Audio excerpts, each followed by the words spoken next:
990회 보겠습니다. 손톱 밑의 진실. 목포 여대생 살인 미스터리라고 2010년 사건이네요. 10월 16일에 있었고 방송은 5년 만인 2015년 6월 20일에 방송이 있었고요. 이거 제가 범죄 사건을 이제 유튜브에서 방송하면서 되게 초기에 올렸던 사건이었던 것 같아요. 자세한 거는 보면서 여러분들 잘 아시는 사건이에요. 유명한 사건이기 때문에 구체적인 이야기는 같이 보면서 대화를 해보죠. 늦게까지 집에서 오지 않는 여동생을 기다리다 소파에서 은주씨가 잠이 들었대요. 동생 미경씨가 죽은 채 발견된 끔찍한 악몽이었습니다. 일어나자마자 꿈이 이제 심상치 않아서 괜히 걱정되니까 동생에게 전화 걸었는데 안 받아. 불길하니까 분명히 동생에게 무슨 일이 있나 보다 생각이 들었어요. 그래서 실종 신고를 합니다. 그래서 경찰이 미경씨의 휴대전화가 꺼진 집 근처를 수색해 봤는데 공원 길가에서 흔적이 발견됐어요. 그래서 동생의 흔적 나왔습니다. 이제 은주씨에게 알린 거죠. 이분이 은주씨인가 봐요. 경찰이 그 배수로 있는 쪽으로 나오시라고 가족들 다 데리고 오셔야 할 것 같다고. 촉이라는 게 무섭잖아요. 이 말투 자체가. 자, 가봤어. 위에 겉옷을 하나 가져오면서 그때 아마 이거 동생분 거 맞냐 물어봤어요. 옷을 같이 입거든요. 당연히 알죠. 아, 그러니까 옷만 발견됐나봐. 버려진 옷. 아, 그리고 그 주변에 시신도 있었구나. 옷 먼저 발견되고 시신 나오고 이렇게. 이분이 이 사건의 담당이셨네요. 저희들이 봤을 때 머리는 밑쪽으로 숙여진 상태고 다리 쪽 부분이 올라와 있는 상태로 발견했습니다. 그 당시 현장 사진이고 모자이크 돼 있어서 뭐 제대로 알아보긴 어렵습니다. 배수로인가 봐요, 여기가. 배수로에서 발견된 미경씨의 시신은 단순 사고가 아니라 분명히 살인이에요, 이거. 경찰은 흔적을 더 찾기 위해 현장에 버려진 담배꽁초 하나까지 다 수거해가지고 분석했어. 근데 휴대전화와 소지품 이런 게 나오지 않아요. 정작 중요한 것들이. 범인을 추적할 만한 단서가 그래서 결국 없는 겁니다. 하인은 전체가 맨몸으로 알몸인 상태로 발견됐습니다. 그리고 피해자의 소지품 이런 게 전혀 없었어요. 신발도 안 나왔고요.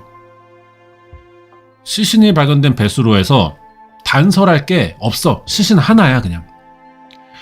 누군가 분명 심한 폭력과 성폭행 시도했고 죽인 걸로 보이는데 정황은 그런데 뭐 정액이라던가 뭐 이런 게 나와야 되잖아요. 그게 없나 봐요. 그래서 부검을 합니다.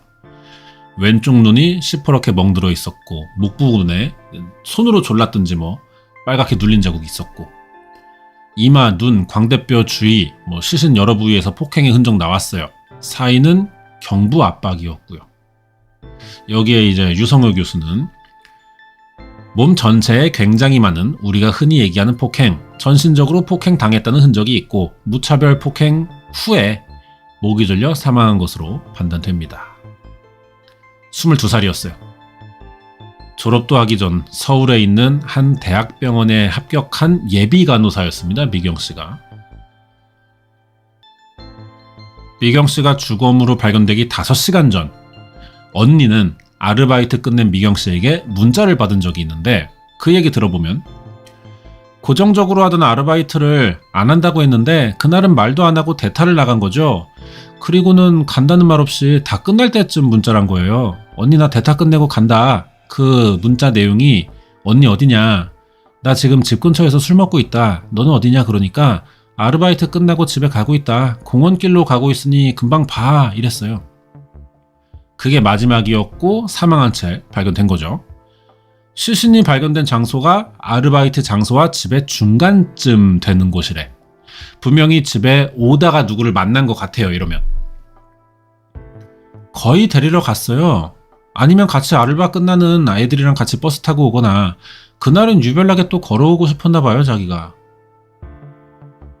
실종 직전까지 같이 일하던 그 알바생들도 미경씨가 어딘가 그날은 좀 이상했다고 하네요. 이러면은 미경씨는 그전부터 어떤 뭔가에 좀 불편한 상황이었을 것 같아. 누군가에 의해서. 그죠? 자, 동료들. 같이 가자고 했어요. 택시 타고 같이 가자고. 생각할 게 있다고 했어요, 그때. 아, 예, 맞아요. 생각할 게 있다 그래서 걸어간다 그러더라고요. 혹시 누군가를 만날 약속이라도 있던 게 아니냐? 공원으로 향하는 길목에서 생전의 마지막 모습이 CCTV에 찍혔습니다. 그게 이건데 전화하면서 가고 있는 것 같아요.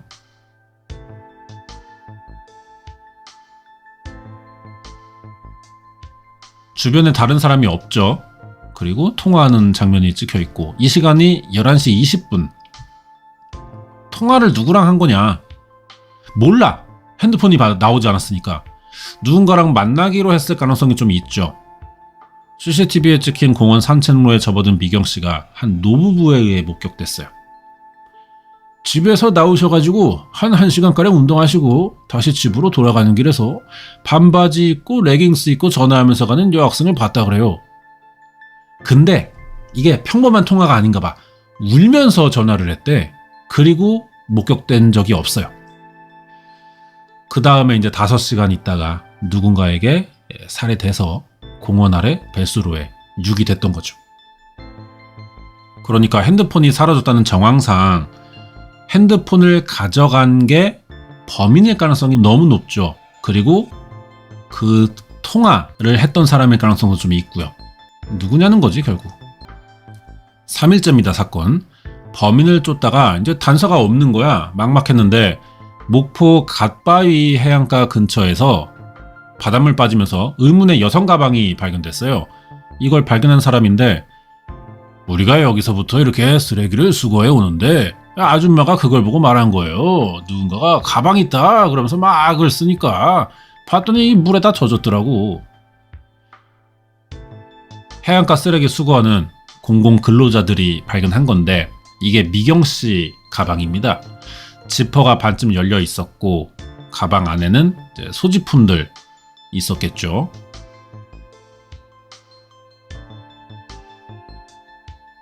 뭐 딱히 특이할 만한 건 없는 것 같네요. 누구나 다 가방에 있을 법한 겁니다.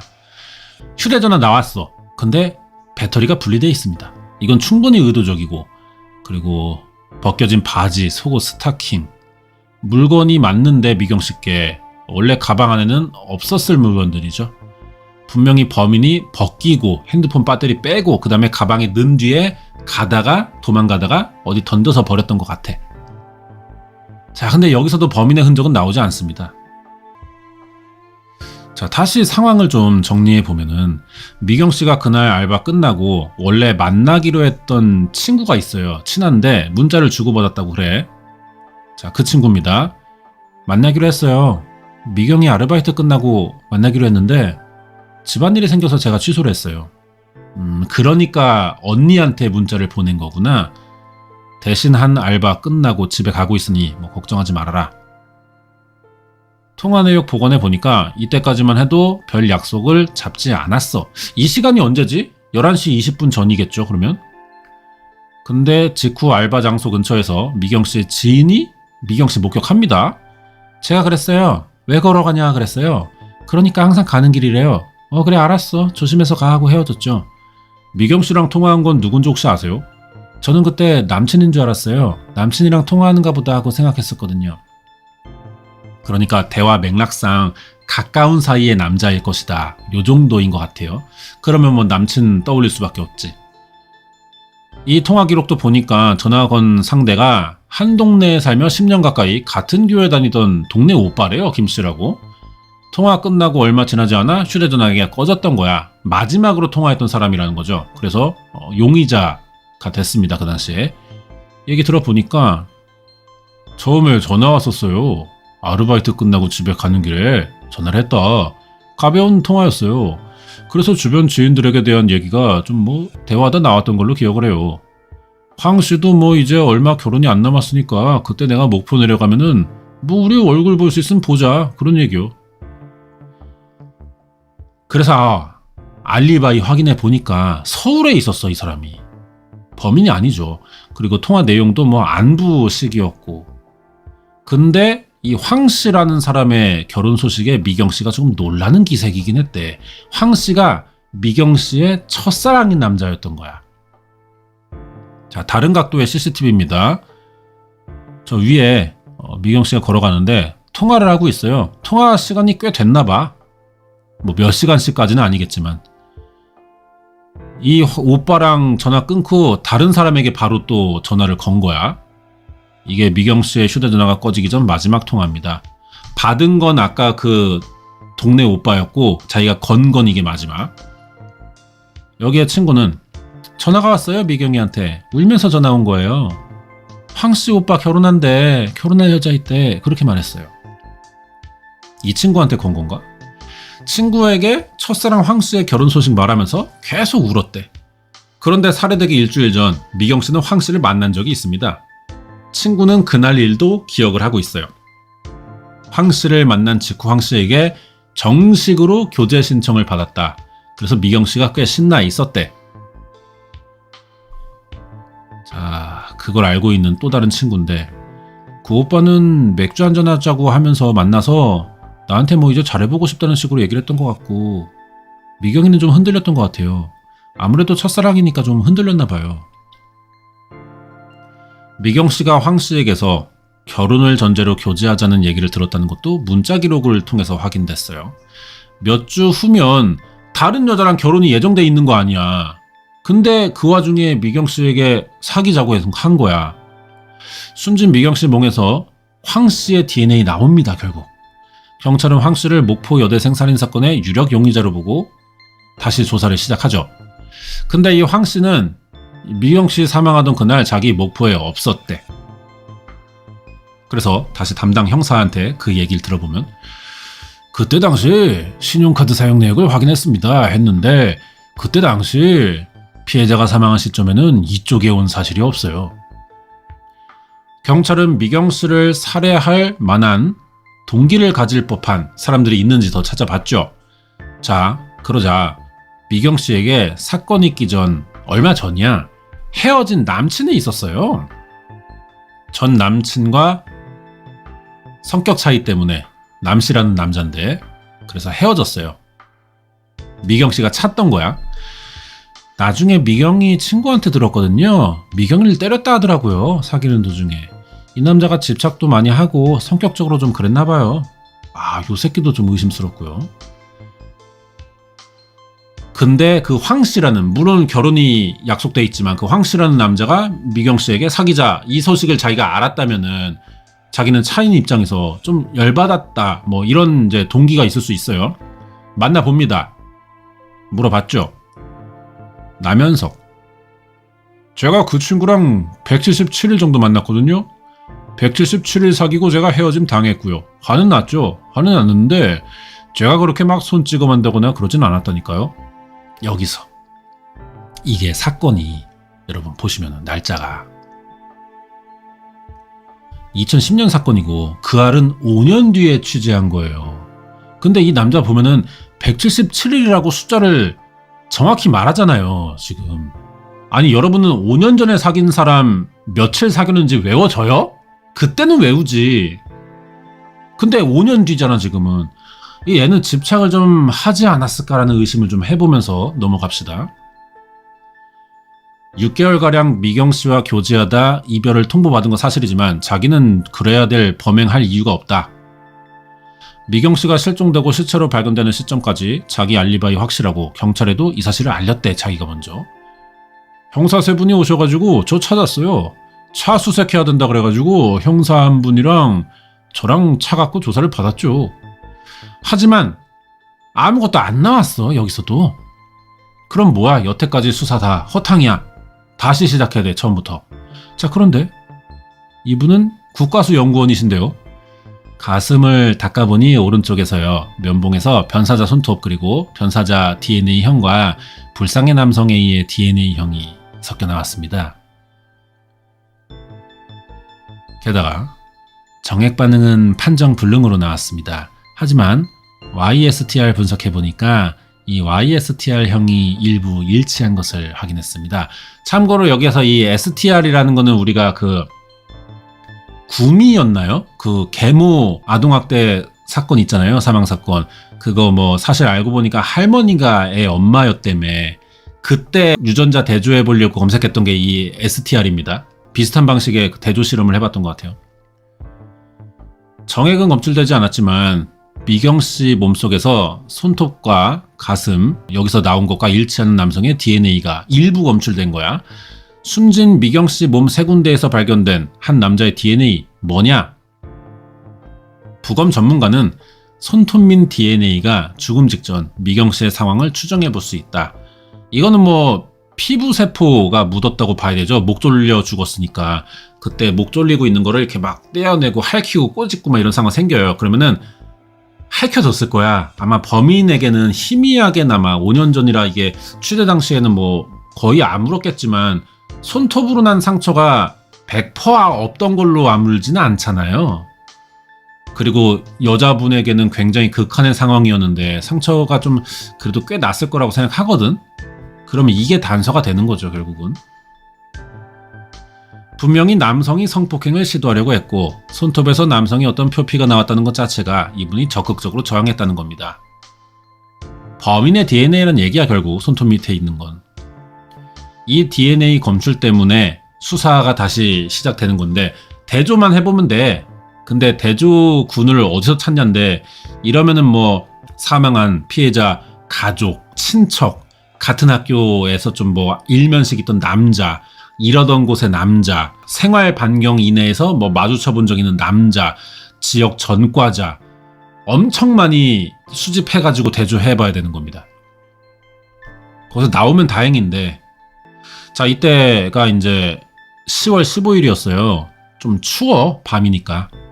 게다가 공원이 한창 개발 중이던 때라 미경씨가 실종됐던 공원 주변은 사람이 별로 없었어. 그래도 공원 바로 아랫길에는 드문드문 집들이 좀 있었다고 합니다. 사건이 일어났을 당시 공원 바로 옆 2층 집에서 살았다는 남자를 만나봤어요.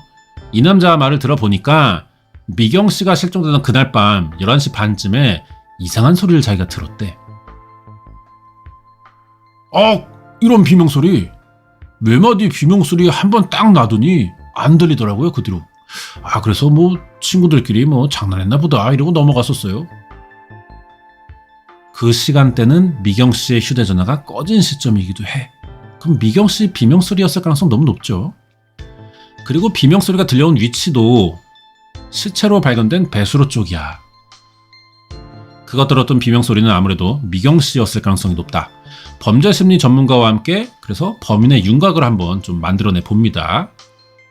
여기에 이제 범죄심리 전문가 표창원 씨입니다. 이 오해하시면 안 되는 게 적어도 우리나라에서 해외 사례는 잘 모르겠지만 프로파일러, 예전에는 표창원 씨가 여기에 프로파일러로 소개가 됐거든요. 근데 지금은 범죄심리 전문가로 바뀌었어요. 왜냐면은 이분이 이제 경찰이 아니라서 그래.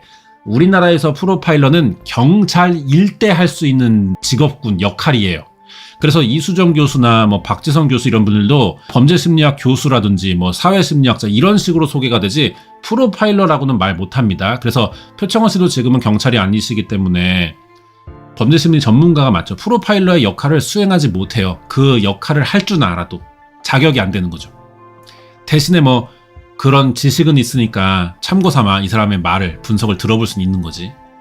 그래서 엄밀히 따지면 프로파일러가 아닙니다. 이제는. 이 장소에서 시신을 유기한 채 발견될 가능성이 농후한 차량과 도보 이용이 이루어지는 것과 가까운 곳에 시신을 두고 갔다는 것은 일단 범인에게 있어서 피해자와 자신의 관계성은 그다지 발견되지 않는다는 겁니다. 공원길에서 실종되고 5시간 뒤 공원 바로 아랫길 배수로에서 시체로 발견됐는데 그래서 미경씨가 실종된 직후 공원 근처 어딘가에서 사건이 있던 걸로 보이는 건데 범인은 숨진 미경씨를 현장 근처에 두고 갔단 말이에요. 범인은 미경씨가 살해당한 사실이 밝혀져도 쉽사리 용의선상에 오르지 않는 비면식범일 가능성이 좀 있어요. 전혀 모르는 사이. 미경씨와 관계가 없는 사람. 하지만 얘는 뭐 어디선가 지켜봤을 가능성은 좀 있어. 일방적으로. 전혀 피해자를 퇴근 장소로부터 범행 장소까지 따라온 흔적이 발견되지 않습니다. 그리고 피해자가 그 시간 그 장소에 있으리라는 어떤 예측 가능성도 없는 상태였거든요. 그러면 그 범행은 피해자와의 관계성보다는 장소와의 관계성이 높아 보인다는 겁니다. 이 새끼의 사냥터, 여기 지나가는 누군가를 고르겠다. 그런 것 같다. 하지만 아무리 인적이 드물어도 어떻게 노상에서 성폭행 살인을 시도할 수 있냐는 거야. 부담이 꽤 되는 건데. 근데 또 조선 새끼 이런 거 보면 또 최윤종 이런 새끼들 보면 또 그런 것 같지도 않고. 피해자 시신에 남아있는 상처, 피해자 옷에 남아있는 흔적들, 이런 부분들은 범인이 피해자를 야외에서 풀이나 돌이나 모래 등이 있는 장소에서 공격하지 않았던 것을 보여주거든요. 그러면 멀리 이동하지 못하는 곳에 실내 공간이 있었다는 겁니다. 그러면 그럴 수 있는 가능성은 차밖에 없는 거죠. 야외에서 이뤄진 범행이면은 피해자의 시신에 주변 흙, 풀 이런 게 묻어야 돼. 뭐 이렇게 끌고 가면 뒤꿈치가 닳기도 하잖아, 신발이면. 신발이 없었다면은 이분도 맨발 상태에서 좀 물이 좀 묽고 초록색 이런 게 없어. 그러면은 범인은 차를 이용했을 가능성이 높다. 이 피해자를 운반하는 과정에서. 공원에서 가까운 바닷가에 미경 씨의 물건들이 발견된 것도 이 때문이다. 차 타고 이동하다가 그냥 창밖으로 던진 거야, 가방을. 그랬을 수가 있는 거죠. 아마도 이 유류품을 자기 차에서 밖으로 버려야 되겠다. 나와 관계없는 곳에 놔야 되겠다는 인식은 강했지만 이 유류품이 자기와 관련된 것이 아니란 말이죠. 피해자와 관련된 물건이에요. 그래서 지나치게 무리해서까지 이 유류품을 가방을 버리기 위해 배를 타고 나가거나 땅에 묻거나 멀리 가거나 이럴 필요까지는 없는 거란 말이죠. 좀 뭐 해안가길 달리다가 던진 건가? 이 유류품이 자기로부터 벗어나야 한다는 것은 분명하지만 이게 발견되면 절대로 안 돼. 여기까지는 아니라는 걸 보여주는 거죠. 한마디로 뭐 그냥 쓰레기 취급한 거죠. 쓰레기 버리듯이 무단 투기한 거야. 자, 그리고 사건이 일어나던 날 밤 미경 씨의 시신이 발견된 배수로 근처에서 수상한 차를 본 적이 있습니다. 사람은 아닌데. 시신이 발견된 배수로 옆 자갈밭 공터에 세워져 있었다는 어두운 색의 중형 승용차예요. 근데 남자가 이 차를 범인의 것이라고 의심도 한데 뭔가를 본 건 더 아닌데도 이유가 뭐냐? 정씨라는 분인데 비명소리 듣고 가는 방향에 그 차가 있는 걸 봤지. 여자 목소리인 건 맞고요. 예. 그러면 그 시간대는 어떻게 되나요? 밤 11시부터 12시 사이죠. 2층 집 남자가 비명소리를 들었던 그 시각, 이 남자도 그때 같은 소리를 들었던 것 같아요. 소리가 들린 방향으로 길을 걷다가 눈에 들어온 승용차가 의심스러웠다고. 한 요 정도에서 문을 닫았고 저기서 봤을 땐 다리만 보이지 그럼. 그러니까 저기서 사고 났다니까. 나는 여자 다리다. 5년 전에 그렇게 진술한 거고. 그리고 그 차는 출발하던가요? 안 갔어요. 출발을 안 해요?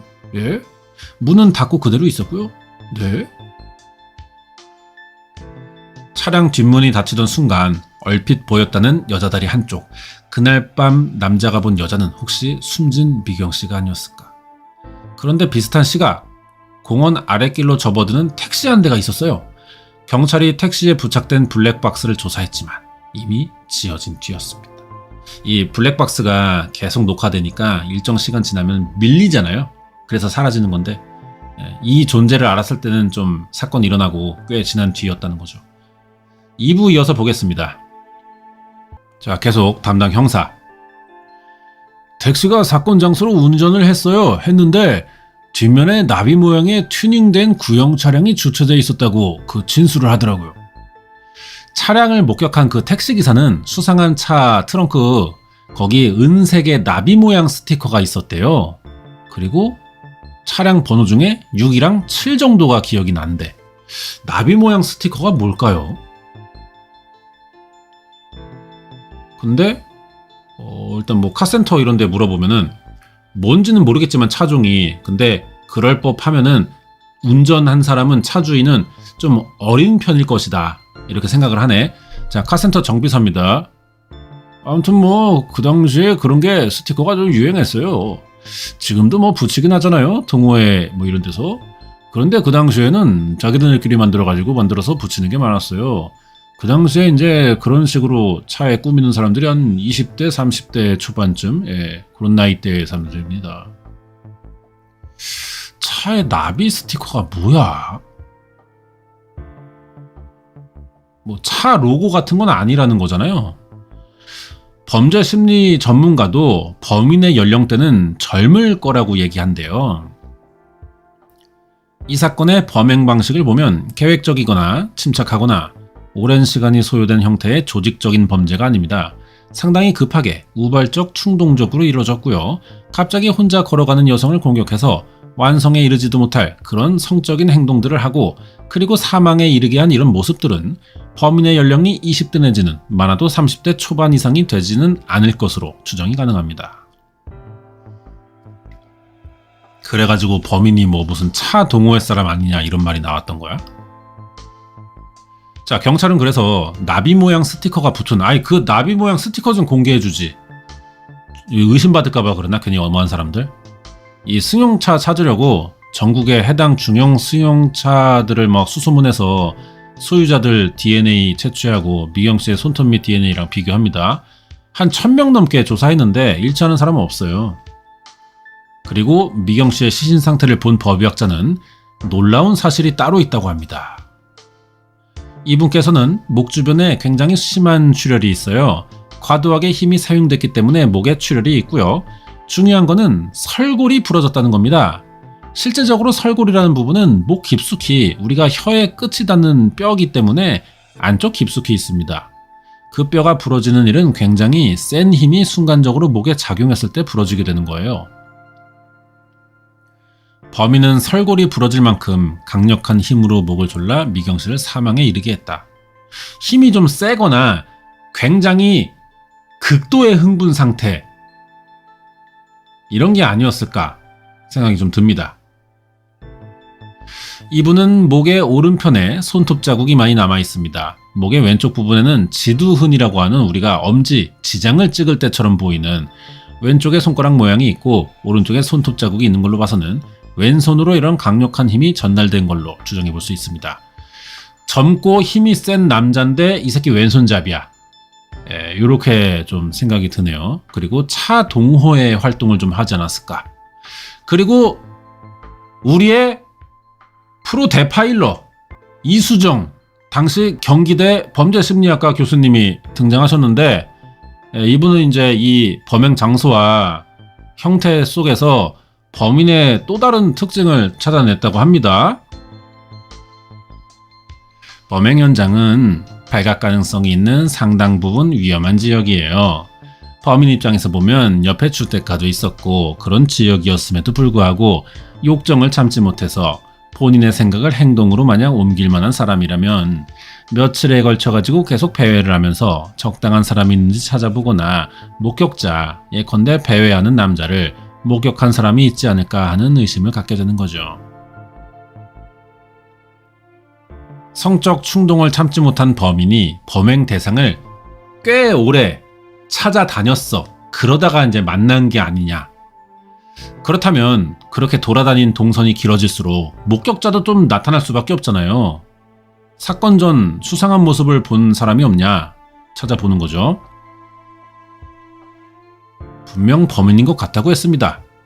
익숙한 공간에서 느껴진 그날의 낯선 경험이 아직도 생생하다는 김씨. 김씨가 그 수상한 남자를 목격한 곳이 미경씨의 시신이 발견된 배수로 근처예요. 이 새끼 사람들 눈에 꽤 띄었네. 모자 쓰고 여기서 왔다 갔다 하니까 그것만 봤는데 뛰고 그러진 않으니까 꼭 뭐 여기까지만 왔다 갔다 하더란 말입니다. 저기 가서 몇 번이나 그러던가요? 한 3번 정도 제가 봤어요. 3번. 공원길이 끝나는 길 근처에서 나타났다 사라졌다를 반복하던 청년. 아이씨, 뭐 마술사요? 개새끼. 모자를 깊게 눌러쓴 젊은 청년이 뭐 운동을 하는 건 아니야. 근데 되게 서성거리면서 막 왔다 갔다 하는 게 이상해 보였다. 근데 바로 다음날 청년을 목격했던 근처에서 미경씨가 살해당한 채 발견됐다는 소식을 듣고 직감적으로 그 새끼가 떠오른 겁니다. 젊었어요. 내가 보기엔 한 20, 얼른 봐도 얼굴은 모르지만 하는 걸 봤을 때 한 21, 대여섯 살 이 정도예요. 얼굴은 안 보여. 얼른 보면은 한 코 정도 보이는데 이런 이 캡 있는 모자를 썼는데 이 코를 완전히 덮어버려가지고 얼굴은 몰라. 모자를 깊게 눌러쓰고 있었고 또 시간이 많이 지나 청년의 얼굴은 흐릿하지만 행동만은 또렷이 기억하고 있다고. 그날 밤 목격자 김씨가 봤다는 수상한 청년은 김씨의 직감처럼 정말 미경씨를 살해한 범인이 맞냐? 다시 프로 데파일러. 저는 그 증언은 상당히 설득력이 있어 보여요.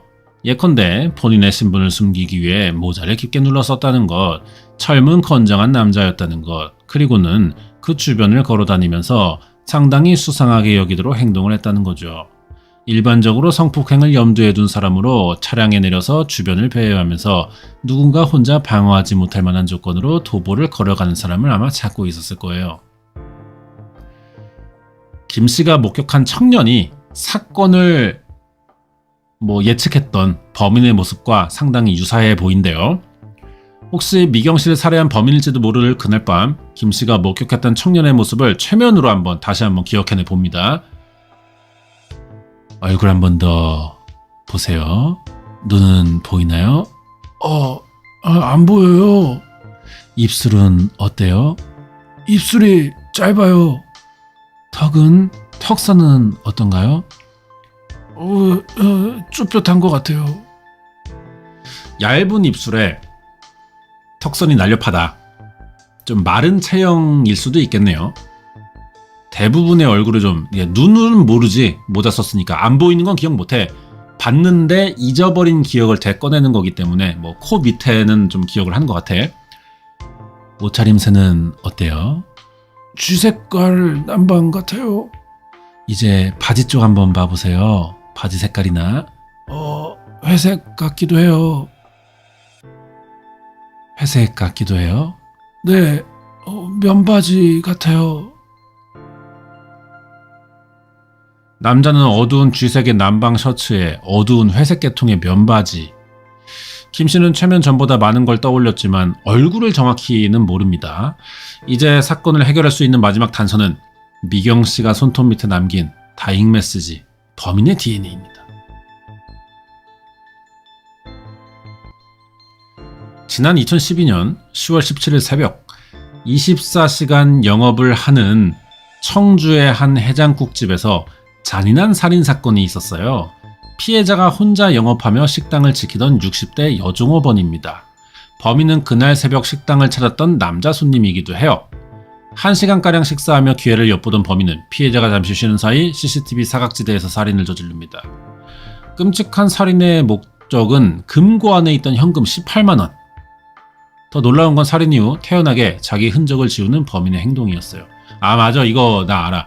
이 새끼 막 사람 죽은 뒤야. 이게 지금 같은 공간 안에 좀 사람이 죽어있다고, 자기가 죽였어. 그리고 막 컵 닦고 이 지랄 하고 있는 거야 이 새끼.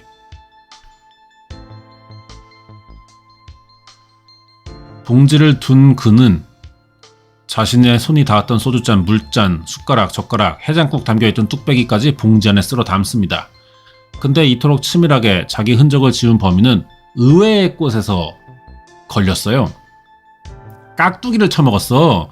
그러니까 한 입에 다 먹고 씹어 삼키는 게 아니고 쪼개 먹었나봐. 먹다 남은 깍두기가 있었는데 여기에 이제 DNA 검출이 된 거죠. 국과수는 깍두기에서 검출된 DNA에서 STR 분석으로 성씨 정보를 알아냈어요. 이게 목의 일치, 친자 확인할 때 쓰는 방식이라고 하더라고, STR. 그러니까 성씨 분석, 어느 가문 사람이냐, 이런 거 이제 알아보는 겁니다. 사람의 성까지도 알아볼 수 있어요. 나는 신씨잖아. 그러니까 내 STR 분석으로 신씨들에게서만 나오는 유전적 성질이 있는 거야. 유전적인 분석을 통해 가지고 기본적으로 현씨 성이면서 사건 개요상 발생 지역 5km 이내에 있는 어떤 대상군에서 그 성씨를 가진 사람이 범인일 가능성이 매우 높다는 정보를 드렸던 거죠. 그래서 이제 이 사건 현장 주변에 현씨 남자들을 찾은 거죠. 근데 CCTV로 봤을 때 한 중년쯤 돼 보이고, 그러면은 한 40, 50대쯤의 현씨면은 너무 적어. 현씨란 성이 좀 특이하니까 많지 않잖아. 그래 이렇게 이제 그 숫자를 줄여 나가는 거죠. 범인의 타액에서 추출된 DNA를 통해 어떻게 범인의 성씨를 추측할 수 있을까? 이제 이게 최첨단 DNA, 드나 분석 기술의 비밀이 있던 겁니다. 전체적인 틀에서 보면은 이 Y 염색체는 남성으로만 유전이 되고요. 그리고 성씨도 남성으로만 전달되기 때문에 성씨하고 Y 염색체는 상관관계가 있다는 얘기죠. 대대로 아버지의 성씨를 물려받은 우리나라는 같은 성씨의 DNA를 물려받은 경우 일정한 유사점을 가져요. 남성의 Y 염색체에 있는 STR이라는 DNA를 분석하면은 성씨마다 특징이 구별된다는 거죠. 다행히 미경 씨의 손톱 밑에 남아있는 남성의 DNA에서도 성씨 분석이 됐습니다. 그래서 뭐야 성이? 안 알려주나? 이걸로 이제 수사를 다시 한다네? 가슴 부위에서 나온 남성 유전자형하고 피해자의 손톱에서 나온 남성의 유전자형이 동일한 남성 걸로 확인됐습니다. 한국인의 아주 흔한 유전적 정보를 가지고 있었기 때문에 어려웠지만 그래도 제가 이 분야에서 꽤 치거든요. 제가 이제 어떻게 알아내가지고 경찰에게 지목해 드렸고요. 성을 공개하지 않네요. 잡히기 전까지는 그러면 그 성씨 사람들이 막 괜한 또 의심 받잖아. 한때 목포시 전역을 떠들썩하게 했던 여대생 살인 사건. 하지만 이제 사건도 피해자인 미경 씨도 기억 속에서 잊혀져 가고 있다. 여기까지인 것 같네요. 그래서 이제 성씨까지만 알아낸 단계다. 방송은 그렇게 중간 보도죠. 그런 것 같습니다. 아니 근데 이게 성을 함부로 공개하기가 좀 어려운 게 이러면은 만약에 김씨야 뭐 여러분 중에도 김씨 있잖아요. 그냥 넘어가잖아. 이러고 김씨인가 보다 하잖아. 근데 김씨 종친회 이런 데서 항의해. 그런 일이 생겨요. 우리 같은 사람들은 뭐라 안 해. 특정 성씨를 가지고 조직화되어 있는 그런 단체라든가 그런 데서 뭐라 하는 거야. 자, 그래서 이제 이 새끼가 뭐 범인은 아니에요. 그 목포 여대생 사건에. 근데 이렇게 범인을 찾은 방법이 있는데 똑같은 식으로 수사해보니까 성씨 알아내게 됐다. 뭐 그런 거 알려주는 거죠. 성씨를 발견한 건데 공개하지는 않았어요. 그럼 뭐 소수의 성이기 때문에 그런 게 아니냐. 이건 또 아닌 것 같은 게 그럼 찾았어야지. 뭐 그런 사건이었습니다. 그래서 아직은 미제 사건인데 뭐 공소시효 끝나는 사건도 아니고 이 정도면은 뭐 경찰은 단서 확보는 충분히 된 거야. 대신에 대조할 새끼를 찾아야 되는 거죠. 이제는 그건 좀 어려운 상태. 그래서 이 새끼가 뭐 범행이 그렇게 치밀하지도 않았어요. 그러다 보니까 단서가 꽤 나왔고 목격자도 꽤 있고. 근데 범죄 전과가 없는 거겠죠. 범죄 전과가 있으면은 DNA 보관이 되기 때문에 바로 잡았지 바로. 근데 그게 안 되잖아. 그렇진 또 않은가 봐. 그런 사건이었습니다.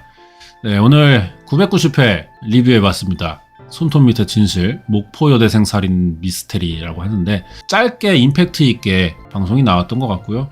그리고 단서 어떻게 찾았고 누구 만나서 어떤 단서 들었고 꽤 수사 내용의 대부분을 보여준 방송이지 않았나 이런 생각이 좀 듭니다. 그 알이 예전에는 막 방송을 짧게 편성한 적도 있었어요. 막 50분 미만. 그리고 길게 하면은 뭐 1시간 반까지도 막 하고 이럴 때가 있는데 오히려 그 알은 좀 약간 나는 짧을 때 벌써 끝나? 싶은 정도의 길이감일 때 임팩트가 있지 않나 이런 생각이 좀 들거든요. 괜히 분량 채우려고 막 쓸데없는 막 해외 사건 갖고 오고 막 해외 누구 범죄 전문가라는 사람들 이 사건의 범인에 보이는 특징은 뭐 이런 거 나오는 거 난 좀 그만했으면 좋겠거든. 그런 생각이 좀 드네요. 그래서 좀 깔끔하게 나온 편집이었다. 그런 편이었던 것 같습니다. 네, 오늘 여기까지고요. 또 다음 주에 좋은 방송 찾아서 리뷰 한번 해보도록 하겠습니다.